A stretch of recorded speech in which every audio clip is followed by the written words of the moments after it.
Sidney Blumenthal, the old figure from the Clinton scandals of the 90s, is back in the news. All signs are pointing to the conclusion that Hillary's political hitman with that pageboy haircut was a likely source for the infamous Steele dossier. When you hear who the source, one of the sources of that information is, you're going to think, oh my gosh, I've heard that name somewhere before. Where could it possibly have been? And the foreign source? The domestic source. And I'm trying to think how Secretary Clinton defined him. I think she said he was an old friend who emailed her from time to time. Sidney Blumenthal? That'd be really warm. You're warm. Yeah.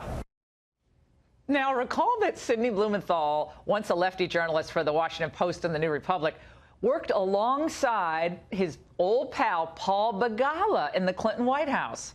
Hired in 1997, Blumenthal and BEGALA were the two-man bomb squad committed to smearing and sliming anyone who was making life difficult for the president and Mrs. Clinton.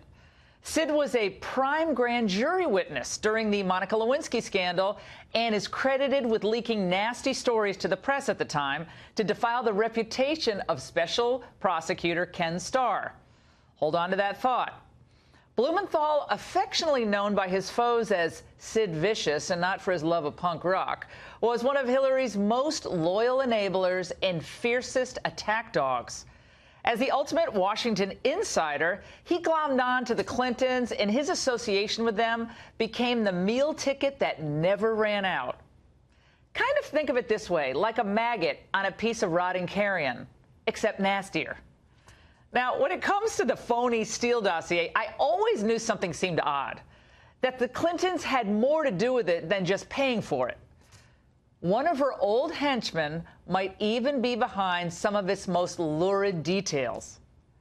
Now, Blumenthal managed to land the nifty role of advising Hillary when she was at the State Department and getting $10,000 a month as a consultant for the Clinton Foundation.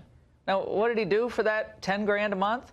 He provided something called message guidance. I'll bet. In emails reported on by the New York Times, we learned that Blumenthal funneled advice to Secretary Clinton about things such as Libya. Now, not because he had any unique experience on North African affairs, but because a friend of his wanted to do business there. What a guy. Now, fast forward to the present day.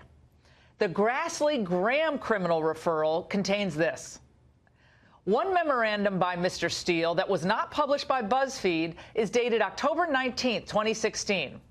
It states that his company, quote, received this report from, redacted, U.S. State Department, that the report was the second in a series and that the report was information that came from a foreign subsource who, quote, is in touch with, redacted, a contact of, redacted, a friend of the Clintons, who passed it to, redacted. It is troubling enough that the Clinton campaign funded Mr. Steele's work, but that these Clinton associates were contemporaneously feeding Mr. Steele allegations raises additional concerns about his credibility. Now, this is important because we had been led to believe that Steele's dossier as sources for that infamous mess were Russian. Well, it turns out that they may have been Clinton black ops specialists laundering information to Steele through the Obama State Department. Wild. Now, who might those Clinton associates be? Last month, Senators Grassley and Graham sent letters out to the DNC asking them to produce any communications they had with Sidney Blumenthal and Cody SHEARER between March 2016 and January 2017. Now, we'll get to SHEARER in a moment, but this is where the plot thickens. Now, assuming Grassley and Graham's allegations are true, Blumenthal and Cody SHEARER may be responsible for the nasty, salacious claims against Trump in that dossier. It certainly would fit their profile. Now, Blumenthal is a smear artist extraordinaire, and his sidekick, Cody SHEARER, is a longtime Clinton ally known to them as Mr. Fixer. In the words of the Weekly Standard, Shearer is one of the most disreputable characters in Washington. He last turned up in a ProPublica report in 2015 about Sidney Blumenthal's hacked emails.